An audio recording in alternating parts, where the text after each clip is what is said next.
October 18వ తారీఖు శనివారము త్రయోదశి, శని త్రయోదశి, పైగా ధన త్రయోదశి కూడా చాలా విశేషమైనటువంటి రోజు.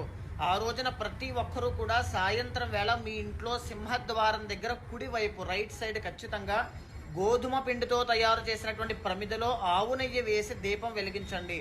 దీన్నే యమదీపము అంటారు. దీన్ని ఎవరైతే వెలిగించి అదే దీపాన్ని యమధర్మరాజుగా భావించి పూజిస్తారో ఇంట్లో మీ నాన్నగారికి కానీ, అమ్మగారికి కానీ, యజమానికి కానీ, కుటుంబ సభ్యులకి కానీ, మీకు కానీ ఆయుష్ దోషాలు ఏవైనా ఉంటే అవన్నీ తొలగించేస్తాను అని చెప్పి యమధర్మరాజే వరం ఇచ్చారు. కాబట్టి తప్పకుండా దీపాన్ని వెలిగించండి, ఆరాధన చేయండి.